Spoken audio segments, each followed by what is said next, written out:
সুপ্রিয় শিক্ষার্থীবৃন্দ, আশা করি তোমরা সকলে ভালো আছো। আমি আজকে বিবিএ সম্মান চতুর্থ বর্ষের প্রকল্প ব্যবস্থাপনা বিষয়টি থেকে পার্টের গাণিতিক সমস্যা সমাধান করব। এটি পার্টের দ্বিতীয় গাণিতিক সমস্যার সমাধান। আমি এর আগেও আরেকটি গাণিতিক সমস্যার সমাধান দেখিয়েছি, সেটি আগের ভিডিওতে। তোমরা চাইলে সেটি দেখতে পারো, তাহলে এটি বুঝতে অনেকটা সুবিধা হয়ে যাবে। চলো তাহলে শুরু করা যাক। আচ্ছা, প্রথমেই আমাদের একটা সমস্যা দেয়া আছে, আর কিছু তথ্য দেয়া আছে, আর আমাদের কি কি করতে হবে সেটা দেয়া আছে। এটা পরীক্ষার সময় দেয়া থাকবে তোমাদের, তাহলে পড়ে নেই। Assume we have a set of activities and their expected times, durations and immediate predecessors. Construct an activity network. Identify the critical path and all activities select times. অর্থাৎ আমাদেরকে অ্যাক্টিভিটি নেটওয়ার্ক তৈরি করতে হবে, ক্রিটিক্যাল পাথ বের করতে হবে, আর হচ্ছে প্রত্যেকটা অ্যাক্টিভিটির যে স্ল্যাক টাইম বের করতে হবে। আর আমাদের তথ্য দেওয়া আছে কি কতগুলো অ্যাক্টিভিটিস দেওয়া আছে এবং অ্যাক্টিভিটিসের প্রিডিসেসরস অর্থাৎ পূর্ববর্তী কাজগুলো কী কী সেগুলো দেওয়া আছে, আর হচ্ছে এক্সপেক্টেড টাইম ডিউরেশন দেওয়া আছে। আমরা আগের ভিডিওতে দেখেছিলাম যে এক্সপেক্টেড টাইম ডিউরেশন দেওয়া ছিল না, বের করতে হয়েছে। সেক্ষেত্রে 3 ধরনের সময় দেওয়া থাকে, একটা অপটিমিস্টিক, পেসিমিস্টিক আর একটা হচ্ছে মোস্ট লাইকলি। ওই 3 ধরনের সময় থাকলে এক্সপেক্টেড টাইম বের করা যায়। আর এই অঙ্কের ক্ষেত্রে এক্সপেক্টেড টাইম ডিউরেশন যেহেতু বের করে দেওয়া আছে, আমাদের আর এটা বের করার দরকার হবে না। আমরা ইজিলি প্রথমেই অ্যাক্টিভিটি নেটওয়ার্ক তৈরি করে ফেলতে পারবো। আচ্ছা, তাহলে আমরা এখন প্রথমে দেখব হচ্ছে কিভাবে এই যে তথ্যগুলো দেওয়া আছে এই তথ্যগুলো থেকে আমরা অ্যাক্টিভিটি নেটওয়ার্ক তৈরি করতে পারি বা নেটওয়ার্ক ডায়াগ্রাম তৈরি করতে পারি। আমাদের তথ্য এই বাম পাশে যে ছকটা দেওয়া আছে, এখানে হচ্ছে তথ্য দেওয়া আছে। এখানে আসলে টাইম ডিউরেশনের দরকার নেই, এর জন্য আমি টাইম ডিউরেশনের যে কলামটা ছিল সেটা বাদ দিয়েছি। আচ্ছা, এই টেবিলে আমরা কি দেখতে পাচ্ছি, বাম পাশে যে কলামটা আছে সেখানে অ্যাক্টিভিটি দেওয়া আছে, অ্যাক্টিভিটিসগুলো এবং সিরিয়ালি দেওয়া আছে A B C D E F G H অ্যাক্টিভিটিসগুলো দেওয়া আছে। এবং ডান পাশে যে কলাম আছে প্রিডিসেসরস, এখানে বলা আছে কিছু তথ্য দেওয়া আছে। এখন প্রিডিসেসরস দ্বারা কি বোঝাচ্ছে, অর্থাৎ বাম পাশে যে অ্যাক্টিভিটিসগুলো দেওয়া আছে, যেমন প্রথম যে অ্যাক্টিভিটি ছিল কি এ এর আগে কোন কাজটা করতে হবে সেটার তথ্য হচ্ছে প্রেডিসেসরস বা পূর্ববর্তী কাজ। অর্থাৎ এর পূর্ববর্তী কাজটা কি হবে, এখানে দেখো এর পূর্ববর্তী কাজ কিছু নাই, মানে হাইফেন দেওয়া আছে। হাইফেন মানে হচ্ছে কিছু নাই, তার মানে কি, অর্থাৎ এ দিয়েই ওই প্রজেক্টের অ্যাক্টিভিটিটা শুরু করতে হবে। অর্থাৎ এই অ্যাক্টিভিটিটা প্রথমে করতে হবে, সবার প্রথমে এই অ্যাক্টিভিটি শুরু হবে।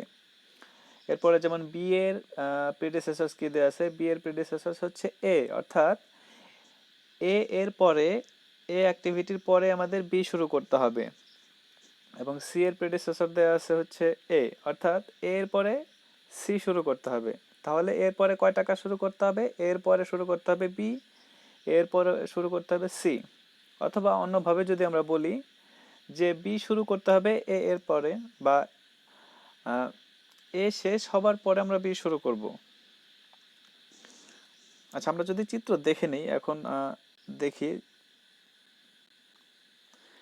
দেখো, প্রথম অ্যাক্টিভিটি এ, কারণ হচ্ছে এখানে অ্যাক্টিভিটি এর কোনো প্রেডিসেসরস নাই, তার মানে এ দিয়ে শুরু করতে হবে, যার এখানে একটা অ্যাক্টিভিটির প্রেডিসেসর নাই বা পূর্ববর্তী কাজ নাই। অনেক সময় দেখা যেতে পারে যে তোমাদের তথ্য দেওয়া আছে যে 2টা 3টা অ্যাক্টিভিটি থাকতে পারে এরকম, যাদের কোনোটারই প্রেডিসেসর নাই। তার মানে হচ্ছে তাদের তাহলে 3টা কাজ একসাথে শুরু করতে হবে তখন সেক্ষেত্রে। আর এই অঙ্কের ক্ষেত্রে আমরা যেহেতু একটা অ্যাক্টিভিটির মাত্র প্রেডিসেসর নাই, তাহলে একটা দিয়ে শুরু করব, তার মানে এ দিয়ে শুরু হবে, এ দিয়ে শুরু করলাম। এরপরে আসবে হচ্ছে বি। বি এর ক্ষেত্রে কি বলা আছে, বি হচ্ছে এ এর পরে শুরু করতে হবে, অথবা বি এর প্রেডিসেসর বা পূর্ববর্তী অ্যাক্টিভিটি হচ্ছে এ। তাহলে আমরা এখন বি আঁকবো। এখানে আমি যে নিউমেরিক্যাল নাম্বারগুলো দেওয়া আছে যেমন 6 7, এগুলো হচ্ছে এক্সপেক্টেড টাইম ডিউরেশন। এটা না লিখলেও চলবে অ্যাক্টিভিটি নেটওয়ার্কের ক্ষেত্রে, আমি জাস্ট বোঝার সুবিধার জন্য দিয়ে দিয়েছি। এখন বি যাবে কোথা থেকে? বি যাবে হচ্ছে এ থেকে, অর্থাৎ এ এর পরে বি আসবে। আবার আরেকটা সি, সি একই, আমরা সি আঁকবো। সি এর আগের কাজটা হচ্ছে দেখো এ, অর্থাৎ এ থেকে অ্যারোটা সিতে আসবে, কারণ হচ্ছে এ শেষ হবার পর সি শুরু হবে। একইভাবে এ শেষ হবার পর পি শুরু হবে। এরপর আমরা হচ্ছে ডি আঁকবো। ডি এর পূর্ববর্তী কাজ হচ্ছে বি, অর্থাৎ বি থেকে একটা অ্যারো যাবে হচ্ছে ডিতে। এরপরে আমরা ই আঁকবো।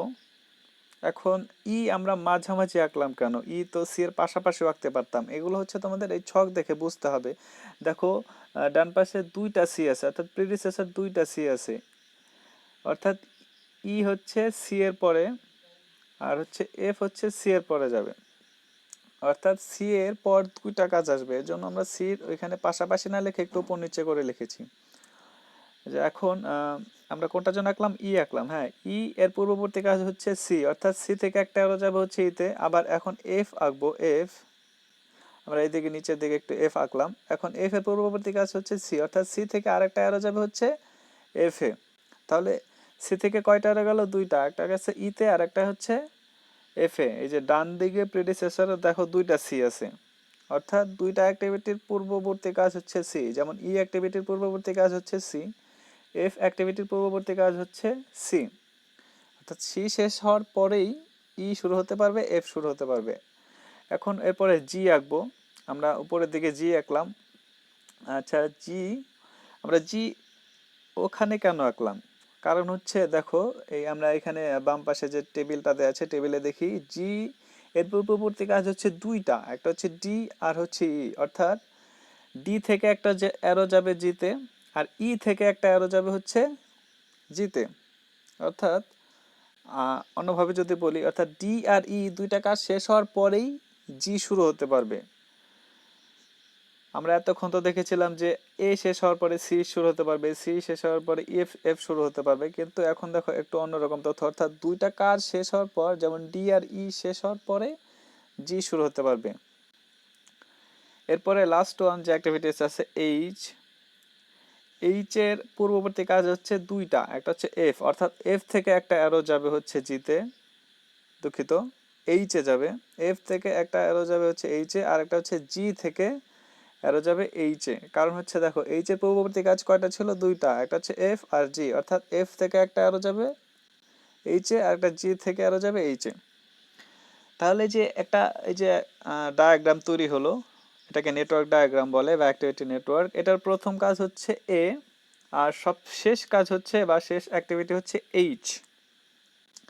আর প্রত্যেকটার মধ্যে আমরা এক্সপেক্টেড টাইম ডিউরেশন বসিয়ে দিয়েছি, কারণ পরবর্তীতে অঙ্ক করার জন্য এই টাইম ডিউরেশনগুলো লাগবে। আচ্ছা, এখন আমরা ক্রিটিক্যাল পাথ দেখবো। আমরা যে নেটওয়ার্কটা আঁকলাম, এই যে নেটওয়ার্কটা তোমরা দেখতে পাচ্ছ, এখানে ক্রিটিক্যাল পাথ কি? আমরা প্রথমে দেখবো যে মোট কয়টা পথ বা পাথ আছে এখানে। আচ্ছা, আমি এর আগেই বলেছি যে শুরুর কাজটা হচ্ছে, শুরুর অ্যাক্টিভিটি হচ্ছে, স্টার্টিং অ্যাক্টিভিটি হচ্ছে এ, আর ফিনিশিং অ্যাক্টিভিটি হচ্ছে এইচ, অর্থাৎ এ তে শুরু হবে, সবকিছু শেষ হবে যে এইচ এ। এখন দেখো আমরা তিন ভাবে কিন্তু এতে শুরু করতে পারি এবং শেষ মানে শুরু থেকে শেষ পর্যন্ত তিনটা রাস্তা ব্যবহার করে শেষ পর্যন্ত যেতে পারি। যেমন দেখো আমরা এ থেকে বি দিয়ে, তারপরে ডি দিয়ে, জি দিয়ে এইচ এ মানে শেষে যেতে পারি। এইচ তো শেষ অ্যাক্টিভিটি, অর্থাৎ এ থেকে B, A B D G H ব্যবহার করে আমরা শেষ করতে পারি, অর্থাৎ এটা একটা রাস্তা। এরপর হচ্ছে এ থেকে সি, ই, এরপর হচ্ছে জি এইচ ব্যবহার করে শেষ করতে পারি, এটা আর একটা রাস্তা। এরপর হচ্ছে এ থেকে সি, সি থেকে এফ, এফ থেকে এইচ ব্যবহার করে আমরা এইচ এ বা শেষ করতে পারি, অর্থাৎ মোট তিনটা রাস্তা আছে। এই তিনটা রাস্তা ব্যবহার করে বা তিনটা রাস্তা ব্যবহার করে প্রজেক্টটা শেষ করা যাবে। এখন এই তিনটা রাস্তার যে টাইম ডিউরেশনগুলো দেওয়া আছে সেগুলো যোগ করলে কত হয়? দেখুন, প্রথম যে পথটা ছিল সেই পথের টাইম ডিউরেশনগুলো হচ্ছে, দেখো A B D G H, এই যে এই পাঁচটা অ্যাক্টিভিটির টাইম ডিউরেশন হচ্ছে মোট 27 দিন। এখানে তথ্য যদি দিন আকারে দেওয়া থাকে তাহলে দিন হবে, মাস আকারে দেওয়া থাকলে মাস হবে। যেভাবে দেওয়া থাকবে তথ্য সেই অনুযায়ী সেই ইউনিট বসাতে হবে। এরপরে দ্বিতীয় যে পদটা আমরা দেখলাম সেটা হচ্ছে ACEGH, এই 5টা অ্যাক্টিভিটির যোগফল হবে হচ্ছে 26। আর তৃতীয় যে পদটা দেখলাম ACFH, এই 4টা অ্যাক্টিভিটিসের যোগফল হচ্ছে 19। এখন এই 3টা পথের মধ্যে সবচেয়ে বেশি সময় লাগবে হচ্ছে কোনটায়? প্রথম যে পদ ছিল সেটা, অর্থাৎ ABDGH, এই প্রথম পদটায় লাগবে মোট 27 দিন বা 27 মাস, যেটা যাই হোক 27 লাগবে। এইটা সবচেয়ে বড়, সুতরাং যেটা সবচেয়ে বেশি সময় লাগবে সেটাই হচ্ছে ক্রিটিক্যাল পথ। অর্থাৎ ওই পথ বা ওই অ্যাক্টিভিটিসগুলো শেষ করতে হবে নির্দিষ্ট সময়। কারণ ওই অ্যাক্টিভিটিসগুলো যদি আমরা নির্দিষ্ট সময় শেষ করতে না পারি তাহলে 27 দিন থেকেও বেশি লেগে যাবে এবং প্রজেক্টটা নির্দিষ্ট সময়ের মধ্যে শেষ করা যাবে না। এর জন্য ওটা হচ্ছে ক্রিটিক্যাল পথ। দেখো অন্যগুলা দেখি, আমরা যে 3 নাম্বার পথটা আছে এটা শেষ করতে লাগবে 19 দিন। এখন 19 দিনের ক্ষেত্রে আমরা যদি এখানে 20 দিন লাগিয়ে দিই বা 20 দিনের জায়গায় যদি আমরা 22 দিন লাগিয়ে দিই তাহলে কিন্তু 27 দিনের থেকে কম সময়ের মধ্যে শেষ করা যাচ্ছে।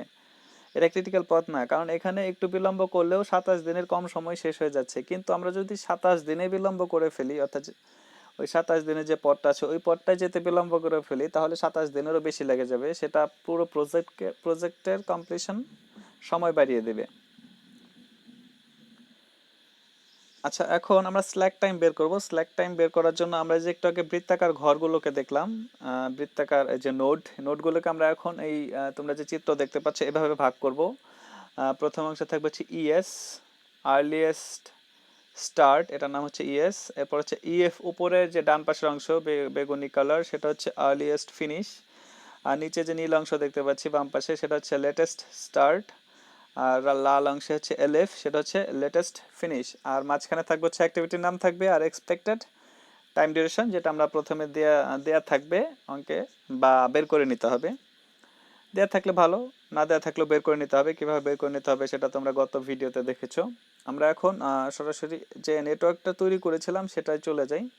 আচ্ছা, আমরা নেটওয়ার্ক যে তৈরি করেছিলাম সেটাকে আমরা এখন এই যে এই আয়তক্ষেত্রের মতো তারপরে বক্স আকারে ভাগ করব। মাঝখানে দেখো কি আছে, প্রত্যেকটা অ্যাক্টিভিটির নাম আছে, যেমন অ্যাক্টিভিটি এ আছে আর অ্যাক্টিভিটি এর নিচে কি তথ্য দেওয়া আছে হচ্ছে 6 হচ্ছে এটা ডিউরেশন, এক্সপেক্টেড টাইম ডিউরেশন। এই দুইটা তথ্য সবগুলোর বসাবো। আর যে চার কোণায় যে চারটা করে ঘর আছে ওগুলোর তথ্য আমরা পরে বসাবো। পরে কিভাবে বসাবো সেটা আমি দেখাচ্ছি। প্রাথমিকভাবে বসাবো হচ্ছে শুধুমাত্র অ্যাক্টিভিটির নামটা আর যে মাঝখানে যে টাইম ডিউরেশন দেওয়া আছে সেগুলো বসাবো। আর চারপাশের ঘর ফাঁকা থাকবে, ফাঁকা তথ্যগুলো আমরা পরবর্তীতে আস্তে আস্তে বসাবো। এখন কিভাবে বসাবো সেটা দেখি। এখন প্রথম অ্যাক্টিভিটির ক্ষেত্রে হচ্ছে ইএস কি হবে। ইএস তো তোমরা দেখতে পাচ্ছ সবুজ অংশ, সেটা হচ্ছে ইএস। প্রথম অ্যাক্টিভিটির ইএস হচ্ছে 0, স্টার্টিং আর্লিয়েস্ট স্টার্ট হবে 0, অর্থাৎ প্রথম অ্যাক্টিভিটি শুরু হবে 0 টাইমে। হ্যাঁ, 0 টাইমেই শুরু হবে। প্রথম যে অ্যাক্টিভিটিস থাকবে সেটা সবসময় 0। এখানে প্রথম অ্যাক্টিভিটি একটা শুরু হয়েছিল এর জন্য এটা 0। আর যদি 2টা শুরু হয় এ বি বা 3টা শুরু হয় এ বি সি তাহলে 3টারই আর্লিয়েস্ট স্টার্ট বা ইএস 0 হবে। অর্থাৎ স্টার্টিং যে অ্যাক্টিভিটি থাকবে সেটার ইএস সবসময় 0 হবে, এটা মনে রাখবা। স্টার্টিং অ্যাক্টিভিটিসের ইএস 0 হবে। এখন ইএস তো 0, তাহলে আমরা দেখে নিই ইএফ কত হবে। ইএফ, এখন ইএফ কোনটা, তোমরা এই যে ছবিতে দেখো বেগুনি অংশটা হচ্ছে ইএফ, অর্থাৎ এই যে ডান পাশের যে কর্নার, ডান পাশের উপরের অংশ, ডান পাশের উপরের অংশটা হচ্ছে ইএফ। তোমরা বেগুনি যে অংশ দেখতে পাচ্ছ চিত্রে ওই অংশটার নাম হচ্ছে ইএফ। ইএফ বের করতে হবে কিভাবে, ওই অ্যাক্টিভিটিসের যে ইএস থাকবে সেটার সাথে যোগ করতে হবে ওই অ্যাক্টিভিটিসের ডিউরেশন। যেমন এ অ্যাক্টিভিটিসের ক্ষেত্রে তোমরা চিত্রটা একটু খেয়াল করে দেখো, এ অ্যাক্টিভিটিসের ইএস কত, ইএস হচ্ছে 0। এই অ্যাক্টিভিটিসের ডিউরেশন কত, এই অ্যাক্টিভিটিসের ডিউরেশন হচ্ছে 6, তাহলে 0-এর সাথে 6 যোগ করলে কত হয় 6। অর্থাৎ ইএস এর সাথে অ্যাক্টিভিটি ডিউরেশন যোগ করলে পরেই ইএফ আর্লিয়েস্ট ফিনিশ বের হবে। আমরা যে এখানে দেখতে পাচ্ছি প্রথম অ্যাক্টিভিটি যেটা ছিল এ, সেটার ইএফ হচ্ছে 6। আচ্ছা, এখন দেখবো হচ্ছে প্রথম অ্যাক্টিভিটির তো ইএস 0 হয়, এর পরে যে অ্যাক্টিভিটিসগুলো থাকবে সেগুলোর ইএস কিভাবে বের করব? এর পরে যে অ্যাক্টিভিটিসগুলো থাকবে, যেমন দেখো আমরা বি এর ক্ষেত্রে, তোমরা বিটা একটু লক্ষ্য করো। বি অ্যাক্টিভিটির ইএস 6 হয়েছে। কিভাবে হয়েছে? বি এর অ্যাক্টিভিটিসের আগের অ্যাক্টিভিটিস কি? বি অ্যাক্টিভিটিসের আগের অ্যাক্টিভিটিস হচ্ছে এ। এই এ অ্যাক্টিভিটির ইএফ কত ছিল? 6। আমরা যেটা বের করলাম ইএফ, অর্থাৎ ওই বি অ্যাক্টিভিটিসের আগের যে অ্যাক্টিভিটিস ছিল সেটার ইএফটা হবে হচ্ছে বি অ্যাক্টিভিটিসের ইএফ। আমরা বি অ্যাক্টিভিটিসের দুঃখিত, এ অ্যাক্টিভিটিসের ইএফ বের হয়েছিল কত? 6। তাহলে এই 6টা চলে যাবে হচ্ছে বি অ্যাক্টিভিটিসের ইএস হিসেবে, ইএস হয়ে যাবে। তোমরা দেখতে পাচ্ছ চিত্রে যে ওখানে আমি মার্ক করে দিয়েছি বি অ্যাক্টিভিটিসের ইএস হচ্ছে 6। কিভাবে হচ্ছে? কারণ হচ্ছে বি অ্যাক্টিভিটিসের প্রিভিয়াস অ্যাক্টিভিটি হচ্ছে এ এবং এ অ্যাক্টিভিটিসের ইএফ ছিল হচ্ছে 6, অর্থাৎ এই 6টা চলে যাবে ওইটার ইএস হিসেবে। আমরা যেমন করি না, তোমরা হিসাব বিজ্ঞানে অঙ্ক করে থাকো, ব্যালেন্স থাকলে কি একটা সমাপনী ব্যালেন্স পরের বছরের প্রারম্ভিক ব্যালেন্স হয়ে যায়, সেটা তো একটা কোনো বছরের সমাপনী ব্যালেন্স থাকলে সেটা পরের বছরের প্রারম্ভিক ব্যালেন্স না। এরকম ভাবে কোনো অ্যাক্টিভিটিসের যে ইএফ থাকবে সেই অ্যাক্টিভিটিসের ইএফটা পরের অ্যাক্টিভিটিসের ইএস হয়ে যাবে। আমরা দেখতে পাচ্ছি এ অ্যাক্টিভিটিসের ইএফ 6, সেটা বি অ্যাক্টিভিটির ইএস হয়ে গেছে 6। ঠিক আছে? আচ্ছা, এখন আরেকটা গুরুত্বপূর্ণ বিষয় দেখো তোমরা খেয়াল করে, যখন জি অ্যাক্টিভিটিসের ক্ষেত্রে কি হচ্ছে? জি অ্যাক্টিভিটিসের আগে দুইটা অ্যাক্টিভিটিস আছে, একটা হচ্ছে ডি আর একটা হচ্ছে ই। অর্থাৎ জিতে দুইটা অ্যারো এসেছে না, তোমরা দেখতে পাচ্ছ জিতে দুইটা অ্যারো এসেছে, একটা হচ্ছে ডি থেকে অ্যারো গেছে আর একটা হচ্ছে ই থেকে অ্যারো গেছে। বি এর ক্ষেত্রে দেখেছিলাম কি, বি এর ক্ষেত্রে একটাই অ্যারো, সেটা হচ্ছে শুধুমাত্র এ থেকে, সেজন্য ওইটার এ অ্যাক্টিভিটির যে ইএফ ছিল সেটা ইজিলি বি অ্যাক্টিভিটির ইএস হয়ে গেছে। কিন্তু যখন দুইটা অ্যারো থাকবে তখন আমরা কি করব সেটা একটু দেখে নিই। যেমন জিতে দুইটা অ্যারো এসেছে, একটা ডি থেকে আর একটা ই থেকে। এখন দেখো ডি অ্যাক্টিভিটিসের ইএফ কত ছিল? ডি অ্যাক্টিভিটিসের ইএফ হচ্ছে 16 আর ই অ্যাক্টিভিটির ইএফ হচ্ছে 15। এখন এই দুইটার মধ্যে বড় কোনটা? বড় হচ্ছে 16, যেটা বড় থাকবে সেটা নিতে হবে। এজন্য জি অ্যাক্টিভিটিসের ইএফ কত হয়েছে? দুঃখিত, ইএস, ইএস হচ্ছে 16। আচ্ছা, তোমরা আবার একটু দেখো, খেয়াল করো। হ্যাঁ, আমি জানি বুঝতে একটু সমস্যা হচ্ছে মনে হয়। যখন কোনো অ্যাক্টিভিটিসের আগে প্রিভিয়াস দুইটা অ্যাক্টিভিটিস বা তিনটা থাকবে বা বেশি থাকতে পারে, যতগুলোই থাকুক, মিনিমাম দুইটা থাকলে, যখন কোনো অ্যাক্টিভিটিসের আগে মিনিমাম দুইটা অ্যাক্টিভিটি থাকবে তখন ওই দুইটা অ্যাক্টিভিটিসের আমরা কি কম্পেয়ার করব হচ্ছে ইএফ। যেমন এই ক্ষেত্রে আমাদের জি অ্যাক্টিভিটিসের আগে দুইটা আছে, একটা হচ্ছে ডি আর ই। এখন ডি এর ইএফ হচ্ছে 16, ই এর ইএফ হচ্ছে 15। এই দুইটার মধ্যে বড় কোনটা? 16। তাহলে আমরা বড়টা নিব। এর জন্য জি এর ইএস আর্লিয়েস্ট স্টার্ট হয়েছে হচ্ছে 16, বড়টা। অর্থাৎ এই ইএফ নির্ণয় করার সময় যদি এক বা একাধিক প্রিভিয়াস অ্যাক্টিভিটিস থাকে সেক্ষেত্রে আমরা বড়টা নিতে হবে। যেমন এখানে আমি মার্ক করে দেখেছি এই 15 আর এই 16-র মধ্যে বড় হচ্ছে 16, এর জন্য 16 গিয়েছে। আচ্ছা, এখন আমরা দেখব হচ্ছে এতক্ষণ তো ইএস আর ইএফ নিয়ে কথা বললাম, এখন হচ্ছে আমরা এল এফ কিভাবে বের করতে হয় দেখতে পারি। এখন এল এফ করতে গেলে হচ্ছে লাস্টের থেকে শুরু করতে হবে। ইএস যেমন প্রথম থেকে শুরু করছি, প্রথম অ্যাক্টিভিটি থেকে, আর এল এফ এর ক্ষেত্রে হচ্ছে একেবারে শেষের যে অ্যাক্টিভিটি আছে সেখান থেকে শুরু করতে হবে। এখন শেষের অ্যাক্টিভিটি হচ্ছে এইচ। এখন এইচ এর এল এফ কত হবে? এইচ এর এল এফ হচ্ছে EF of the last activity. Last অ্যাক্টিভিটির ইএফ কত ছিল? আমাদের এইচ অ্যাক্টিভিটির ইএফ হচ্ছে 27। এইচ অ্যাক্টিভিটির ইএফ হচ্ছে 27। এই 27টাই হবে হচ্ছে এইচ অ্যাক্টিভিটির এলএফ। অর্থাৎ এলএফ আর ইএফ, লাস্ট অ্যাক্টিভিটির ইএফ আর এলএফ সবসময় সমান হবে।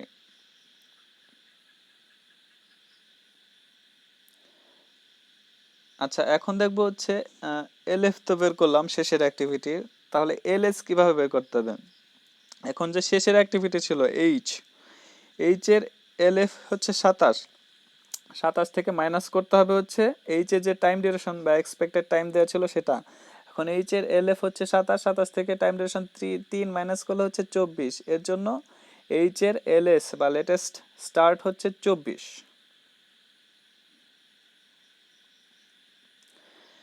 এখন এইচ তো শেষ অ্যাক্টিভিটির এলএফ আর ইএফ সমান, এটা ইজিলি বের করতে পারছি, কিন্তু অন্য অ্যাক্টিভিটির ক্ষেত্রে আমরা এলএফ কিভাবে বের করবো সেটা দেখে নিই। এখন LF is equal to LS of next activity, H এর পরবর্তী, আচ্ছা এইচ, তোমরা এফ নাম্বার ইয়াটা দেখো অ্যাক্টিভিটিস, এফ এর পরবর্তী নেক্সট অ্যাক্টিভিটি কোনটা, এর থেকে কোনটা অ্যারো গেছে এটা দেখবো। এফ এর নেক্সট মান হচ্ছে এর থেকে কোনটা অ্যারো গেছে, এর থেকে অ্যারো গেছে হচ্ছে এইচ এ। এখন এইচ এর এলএস কত ছিল 24, এইচ এর যে এলএস ছিল সেটা হচ্ছে এফ এর এলএফ হয়ে যাবে, এলএফ অর্থাৎ লেটেস্ট ফিনিশ হয়ে যাবে, ওই আগেরটার মতোই। আগেরটায় দেখলাম কি ইএফ পরেরটার ইএস হয়ে যায়, একইভাবে এই উল্টা দিকে যাব তো এখন, এর জন্য এলএস হয়ে যাবে হচ্ছে তার আগেরটার এলএফ, এলএস অর্থাৎ এইচ এর এলএস 24 ছিল, এইচ এর এলএস 24, এখন এফ এর এলএফ 24 হয়ে যাবে, লেটেস্ট ফিনিশ 24। আচ্ছা এখন নেক্সট অ্যাক্টিভিটিস যদি দুইটা থাকে, অর্থাৎ যেমন আমরা সিতে দেখি, সিতে খেয়াল করি সি থেকে কয়টা আরো গেছে, সি নেক্সট বা পরবর্তী কয়টা আরো আছে, সি থেকে দুইটা আরো গেছে না, সি থেকে একটা হচ্ছে ইতে গেছে আর সি থেকে একটা এফে গেছে, অর্থাৎ সির পরবর্তী অ্যাক্টিভিটিস আছে দুইটা। এর জন্য যখন দুইটা অ্যাক্টিভিটিস থাকবে তখন আমরা কিভাবে এল এফ বের করব, দেখো দুইটা অ্যাক্টিভিটিস থাকলে দেখো ওই ই এর এলএস কত আছে, ই এর এলএস হচ্ছে 12 আর এফ এর এলএস হচ্ছে 19, এই দুইটার মধ্যে ছোট কোনটা 12, তাহলে যেটা ছোট সেটা যাবে, অর্থাৎ আমরা যখন ইএফ বা ইএস করলাম তখন হচ্ছে বড়টা নিয়েছি, এখন যেহেতু আমরা উল্টা দিকে যাচ্ছি এজন্য এখন ছোটটা নিতে হবে, অর্থাৎ এলএফ নির্ণয় করার সময় আমাদের ছোটটা নিতে হবে। আমরা যখন এলএফ নির্ণয় করব তখন যে দুইটার মধ্যে ছোট বা তিনটার মধ্যে ছোট বা যতগুলাই থাকুক, দুইটার বেশি থাকলে পরে সবচেয়ে ছোটটা নিতে হবে। এক্ষেত্রে ই এর এলএস হচ্ছে 12 আর এফ এর এলএস হচ্ছে 19, এই দুটোর মধ্যে ছোট হচ্ছে 12, এই জন্য আমরা সি এর এলএফ নিয়েছে হচ্ছে 12 ছোটটা। সো এইভাবে বাকি যে নোটগুলো আছে, বাকি যে অ্যাক্টিভিটিসগুলো আছে একইভাবে করতে হবে, ক্যালকুলেট করলেই ইজিলি বের হয়ে যাবে। তো স্ল্যাক টাইম, এখন স্ল্যাক টাইম বের করতে হবে। স্ল্যাক টাইম বের করার সূত্র হচ্ছে এলএস মাইনাস ইএস। এখন যেহেতু আমাদের প্রত্যেকটা অ্যাক্টিভিটিসের স্ল্যাক টাইম বের করতে বলেছে, আমরা এই বাম পাশে দেখো একটা, এই বাম পাশের ছকটা আসলে তোমাদের পরীক্ষায় দেওয়ার দরকার নেই, এটা আমি এমনি দিয়েছি তোমাদের দেখার সুবিধার্থে, আমি একটু পরেই একটু ব্যাখ্যা করব, সেক্ষেত্রে কাজে লাগবে। তোমরা শুধু পরীক্ষার খাতায় যে ডান পাশের ছকটা, লাল ছকটা সেটা দিবা, সেটা হচ্ছে activities LS ES slack times, অর্থাৎ এলএস থেকে ইএস মাইনাস করলেই স্ল্যাক বের হয়ে যাবে। এখন এখন এটা তোমরা এই তথ্যগুলো হচ্ছে এই যে গ্রাফ আমরা একটু আগে যা আঁকাবুকি করলাম, এই যে এখান থেকে এই তথ্যগুলা এই এলএসিএস পেয়ে যাবা। এখন দেখো এই অ্যাক্টিভিটির এলএস ইএস সমান স্ল্যাক 0, বি এরও সেম স্ল্যাক 0, সি এর ক্ষেত্রে স্ল্যাক হচ্ছে 1, ই এর ক্ষেত্রে স্ল্যাক 1 আর এফ এর ক্ষেত্রে স্ল্যাক 8, বাকি সব 0। এখন স্ল্যাক 8, 1 এগুলো দ্বারা আসলে কি বোঝায়, এটা আমরা ব্যাখ্যা করার জন্য হচ্ছে বাম পাশের ছকটা দেখব, এটা এর জন্যই দিয়েছি। এখন হচ্ছে দেখো সি অ্যাক্টিভিটির এক্সপেক্টেড ডিউরেশন হচ্ছে কত ছিল 5 আর এটা স্ল্যাক আছে 1, অর্থাৎ আমরা আশা করি যে সি অ্যাক্টিভিটি 5 দিনে শেষ করব, কিন্তু স্ল্যাক 1 আছে যেহেতু, তার মানে এটা 6 দিনে শেষ করলেও কোনো সমস্যা হবে না। এটার একদিন স্ল্যাক আছে, একদিন ঢিলামি দেওয়া যাবে, স্ল্যাক মানে এখানে ঢিলামি দেওয়া যাবে, একদিন দিলে পরেও প্রজেক্টটা নির্দিষ্ট সময় শেষ করা যাবে। একইভাবে ই অ্যাক্টিভিটির ডিউরেশন হচ্ছে 4, কিন্তু এখানে স্ল্যাক আছে 1, অর্থাৎ এটা 4 + 1 5 দিনের মধ্যে শেষ করলেও সমস্যা নাই। একইভাবে এফ অ্যাক্টিভিটির ডিউরেশন হচ্ছে 5, এর সাথে 8, অর্থাৎ 13 দিনে শেষ করলেও সমস্যা নাই, প্রজেক্ট নির্দিষ্ট সময় শেষ করা যাবে, অর্থাৎ ওই এফ অ্যাক্টিভিটি আমরা 8 দিন দেরি করে করলেও সমস্যা হবে না। কিন্তু অন্য যে অ্যাক্টিভিটিসগুলো আছে, যেমন এই অ্যাক্টিভিটির টাইম ডিউরেশন কত আছে 6, অর্থাৎ এটা স্ল্যাক আছে কত 0। তার মানে কি অ্যাক্টিভিটিকে আমাকে 6 দিনের মধ্যেই শেষ করতে হবে। এক্ষেত্রে ঢিলামি করা যাবে না, ঢিলামি করলে পুরো প্রজেক্ট দেরিতে শেষ হবে। তো এই ছিল মোটামুটি আজকের মতো। আগামী ভিডিওতে আমি 2008 সালের পার্টের একটি সমস্যার সমাধান করার চেষ্টা করব। আশা করি সাথে থাকবে তোমরা। সাথে থাকার জন্য অনেক অনেক ধন্যবাদ। আর যদি বুঝতে সমস্যা হয় মন্তব্য করে অবশ্যই জানাবে, চেষ্টা করব আমি সেগুলো সমাধান করে দেওয়ার জন্য। ধন্যবাদ।